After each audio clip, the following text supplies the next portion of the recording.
Na verdade, a maternidade muda completamente a vida de uma mulher, né? Eu que comecei a trabalhar muito cedo, sempre muito empenhada no trabalho, cabeça sempre muito focada nisso, principalmente quando eu comecei com os cargos políticos, sempre tive muita dedicação no meu trabalho e acabava deixando um pouco de lado esse lado feminino, né? Principalmente o pensamento de ser mãe.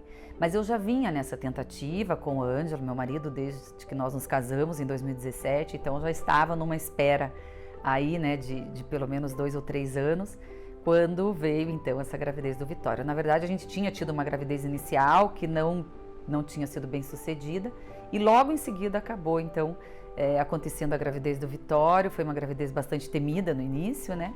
Mas que depois foi só alegria, e com a chegada dele, nossa, transformou realmente as nossas vidas. Uma fase muito especial, né? 2022 foi um ano que nos trouxe esse grande presente, esse grande anjo na nossa vida, e o Vitório é fantástico, não é? Eu sou mãe, sou suspeita, mas aonde a gente vai, as pessoas param na rua para olhar para ele, porque ele é simpático, ele é querido.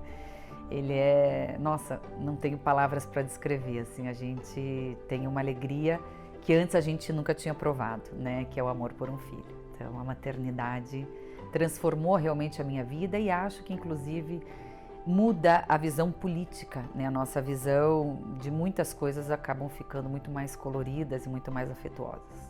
A parte mais emocionante da vinda do Vitório é que tudo aquilo que a gente faz, eu inclusive fiz uma campanha com ele, é a energia que ele nos dá, apesar de consumir muito a nossa energia, né? Porque o bebê, ele é a mil e o Vitório é daquele caprichado, né? Que adora fazer bagunça, mas ele acaba nos retornando uma energia e uma força, assim, que nos estimula muito para o nosso dia a dia e para os nossos desejos e para as nossas lutas, né? Acho que seria essa a conclusão.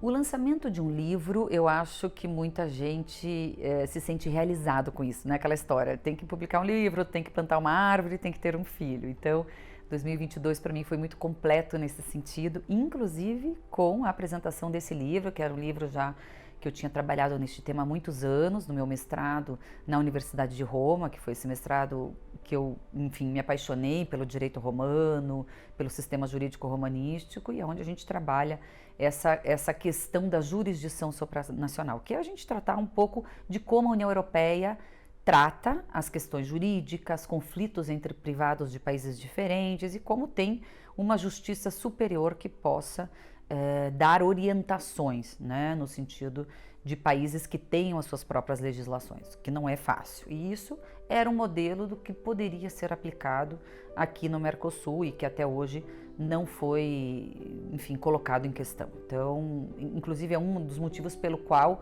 o próprio Mercosul não tem tido progressão, né, nas últimas décadas, nos últimos anos. Então é um tema muito interessante, aqui talvez não tanto, porque a gente não pensa muito, né, nesse bloco comum, mas para a União Europeia é um tema sim muito importante. Tanto que quem fez o prefácio desse livro foi Pier Ferdinando Casini, que é um grande personagem italiano, político. Ele foi já presidente do parlamento, ele é senador hoje, foi inclusive candidato a presidente da República agora, foi um dos nomes, né, cogitados, porque na Itália é uma eleição dentro do parlamento, então um nome bastante forte e que trata desses temas internacionais. E o prefácio dele coube muito bem, né, como uma luva aí no nosso livro, falando da importância da jurisdição supranacional para a União Europeia.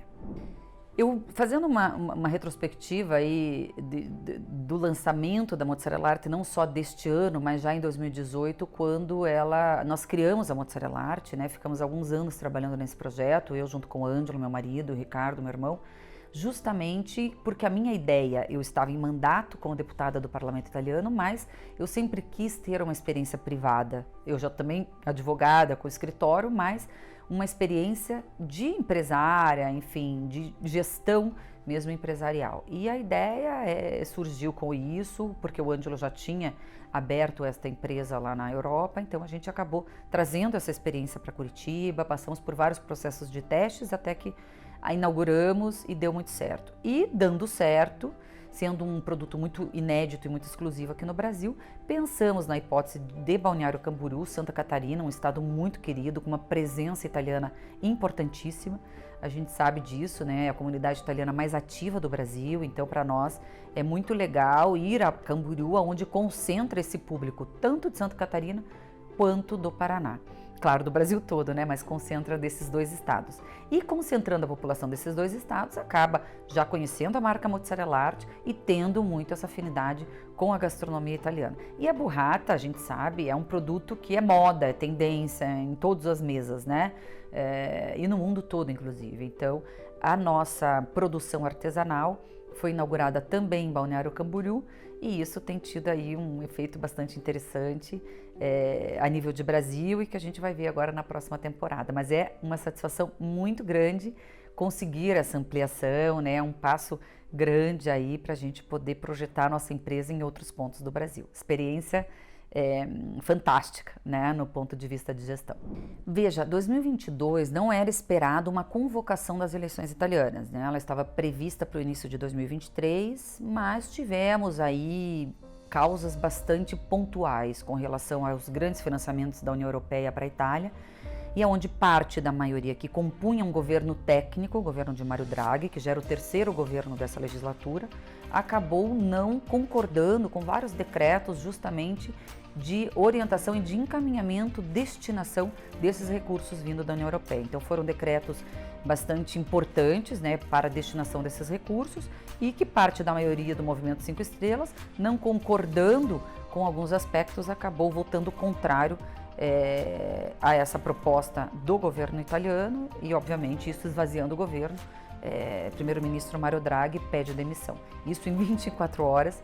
O presidente da República, já um pouco cansado de apaziguar certos conflitos entre a maioria, e até porque o governo ele era composto, né, de grupo de direita, grupo de esquerda, então era um governo bastante polêmico.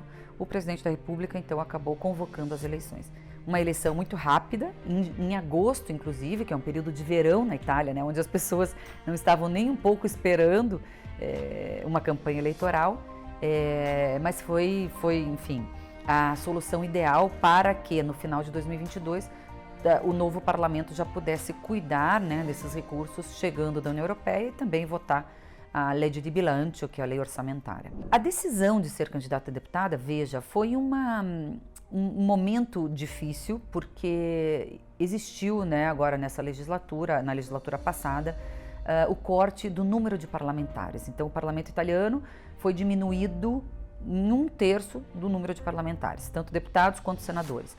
No caso da América do Sul, nessa contagem do corte de 1/3, ao invés de 6 passar para 4, de 6 foi para 3. Por quê? Porque na contagem de 2 senadores tirando 1/3 vai para 1.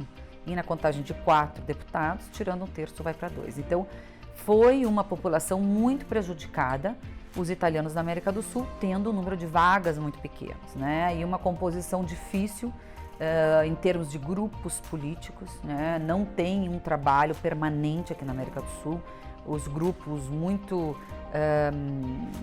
desgastados politicamente, enfim. Então, nós acabamos nos unindo ao ZEI, que foi o grupo que já nos atendeu na minha primeira eleição em 2013. É uma lista cívica aqui na América do Sul, que acabou nos acolhendo justamente na ideia de fazer uma fusão do trabalho do Brasil com o trabalho da Argentina para conseguirmos garantir uma das 2 vagas para deputado, no caso da minha decisão de ser candidata. O nosso patrimônio eleitoral dos ítalo-brasileiros e aqui na América do Sul também, a vantagem é que todo mundo fala em Renata Bueno, independente de partido, né? Independente do grupo aonde vamos. E no momento a gente já vinha conversando de fazer uma grande aliança em prol da América do Sul, mas infelizmente o jogo é muito sujo. E isso acontece em qualquer ambiente da política brasileira, italiana, ítalo-brasileira ou de outros países também. E passei por um episódio desse antes de decidir a fusão com a Alzey, né? Grupos que me procuraram, que não, vamos fazer a grande aliança, vamos fazer isso, e esse jogo sujo eu não aceito. Então, por isso que muitas vezes eu prefiro ser independente, prefiro ser Renata Bueno com o meu grupo e com o Movimento Passione Itália e seguirmos, né, muito sérios e muito correspondendo aos interesses e aos anseios daqueles que nos seguem e que nos abraçam neste momento eleitoral. Dessa forma, inclusive, a nossa campanha foi só, né? Eu fui candidata a deputada, não tivemos nenhum senador puxando os nossos votos, não tivemos nenhum partido puxando os nossos votos. Então, os votos, Renata Bueno, foram justamente os votos daqueles que acreditam no nosso trabalho e que se sentem realmente representados. Eu acho que essa foi a grande vitória.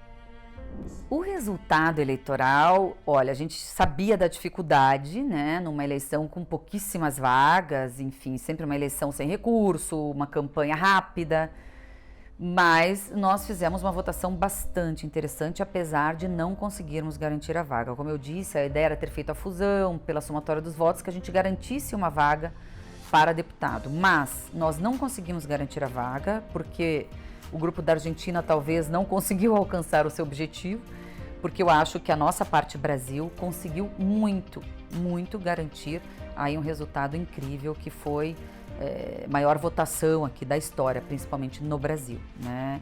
Eu fui a mais votada no Brasil, praticamente em todos os colégios, sem dizer, né, Paraná e Santa Catarina, que é o nosso colégio, a gente teve aí pelo menos o triplo do segundo colocado no Paraná e Santa Catarina. Rio Grande do Sul, na região de Porto Alegre, nós tivemos uma votação extraordinária. Acho que ali os ítalo-brasileiros são muito ativos também e se sentem muito representados, que é o meu perfil, né? Que sou uma descendente, nascida no Brasil e que tem uma ligação fortíssima com a Itália, principalmente a minha geração, onde muitos foram estudar, muitos buscam trabalho e buscam pontes, não só de família, mas profissionais, com a nação de origem da família, que é a nossa querida Itália. Além disso, também o Espírito Santo, né, ali no Colégio de Rio de Janeiro, também tivemos uma votação fortíssima, obviamente contando muito com o Espírito Santo, que tem uma comunidade também muito ativa, uma comunidade muito concentrada, né, a maior concentração do Brasil, uma comunidade muito querida. Estivemos lá, fomos recebidos pelo governador, enfim, é muito fácil de você andar por ali e encontrar os ítalo-descendentes. O Nordeste, onde tem uma comunidade um pouco mais espalhada, né, porque compreende muitos estados, mas fomos também muito bem recebidos pelas comunidades ali. Em próprio São Luís, né, nós temos lá uma comunidade muito ativa, enfim, Salvador, Recife, pontos muito interessantes assim dos italianos no Brasil. E São Paulo, claro, a gente teve muitos candidatos dali, né, então acabou dividindo bastante os votos, mas uma presença muito importante, né, na eleição ítalo-brasileira. Eu tive uma votação extraordinária na Argentina, tive boas votações também em outros países da América do Sul, mas é uma pena, até porque a gente sabe, e é muito nítido isso, que a América do Sul é protagonista nos escândalos de corrupção e de fraude eleitoral. Isso vem já de muitas eleições, né, o governo italiano sabe disso. A gente teme e sempre pediu ao governo italiano que implantassem modalidades de controle desse voto, mas infelizmente isso não aconteceu. E a gente sabe que é um sistema muito frágil, um sistema por correspondência, onde mais de 50% dos eleitores não recebem as cédulas e acabam aparecendo cédulas muitas vezes que são feitas em próprias gráficas, né? Na Argentina a gente sabe que isso acontece bastante. Então, houve também muita denúncia e muitos votos anulados por isso. Então, é uma eleição ruim, um resultado onde não garante a democracia dos eleitores italianos da América do Sul. Neste ponto de vista, o nosso resultado é fantástico, porque a minha votação de mais de 25 mil votos para deputada é uma votação orgânica, onde nós não tivemos um voto contestado, e aonde é uma votação que no mundo, nenhum dos candidatos, nenhuma outra circunscrição, nem na América do Norte, nem na Europa, teve esse resultado. Então, se você olhar para a eleição italiana, eu fui aquela que teve mais voto para a Câmara dos Deputados na história da eleição parlamentar italiana. Então, estou assim muito satisfeita com o resultado eleitoral. É um resultado que nos traz muita força política, né? E, inclusive, todos aqueles que nos acompanharam na campanha, foi uma campanha onde as pessoas se envolveram demais, né? Os amigos, as pessoas que nos conheciam, repassando para os demais, multiplicando essa campanha. Foi uma campanha realmente linda. Todo mundo elogiou muito, então saímos muito fortalecidos, mas infelizmente sem mandato, né? Sem mandato, que poderia nos dar muita poder, né, de fazer um trabalho interessante mais uma vez, mas a nossa garra política continua e a nossa representatividade não morre aqui, pelo contrário. Estamos mais fortes do que nunca para unirmos aí com os nossos ítalo-brasileiros e ítalo-sul-americanos.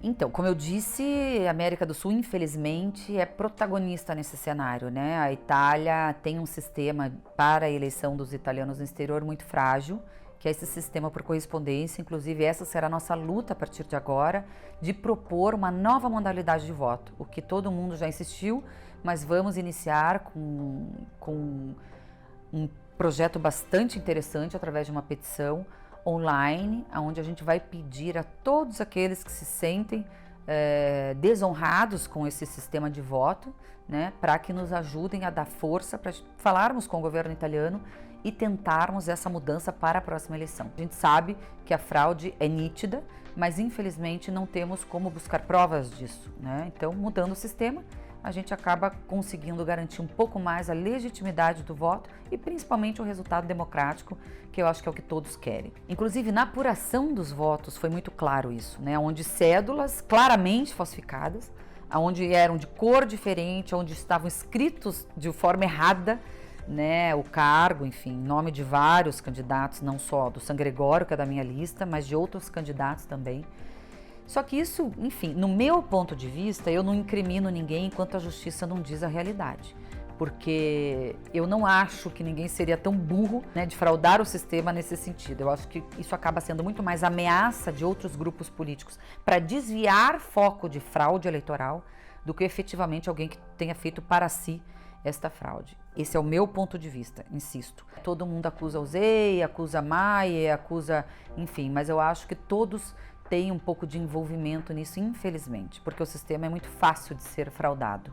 Eu fui a primeira a pedir para o grupo nosso que participou dessa campanha de fazer uma denúncia em Roma. Foi feita essa denúncia, está sendo investigada, não só nos tribunais italianos, mas também aqui na América do Sul. Porque a questão é que a justiça precisa apurar, né, pedir a reabertura dessa contagem de votos e dessas cédulas para verificar exatamente o problema. Isso tem que ser identificado, não tem mais como seguir assim. Isso sendo identificados, partir então para a mudança do sistema de voto, né, que seja um voto digital, que seja um voto eletrônico, mas que isso venha para garantir realmente a legitimidade do voto e a democracia do resultado eleitoral, que é o que nós queremos, e essa será a nossa luta muito forte a partir de agora. A eleição no Brasil, até comentando aqui um pouco, né, foi um ano interessante porque coincidiu praticamente na mesma semana a eleição da Itália, convocada antecipadamente, com a eleição do Brasil, que já estava prevista, né, como é uma eleição fixada por calendário a cada 4 anos. Foi difícil, inclusive, fazer a campanha, né, mostrando a diferença que era uma eleição de deputada para o parlamento italiano e não para o Brasil, mas foi interessante porque a gente teve um pouco do calor emocional das pessoas já ativadas politicamente, né? Então isso foi interessante. Mas o Brasil, eu acho, e acompanhei isso até o final, está num momento histórico da política muito ruim, né? Onde as pessoas perderam um pouco o sentido do que é realmente o valor da administração pública, o valor do gestor público e o valor de um mandato político. Acho que a guerra que polarizou esquerda e direita no Brasil acabou tirando realmente essa essência e o valor que é a politização das pessoas. Foi uma politização completamente desvirtuada, né? Numa guerra onde quem votava em direita porque era anti-esquerda e quem votava à esquerda porque era anti-direita.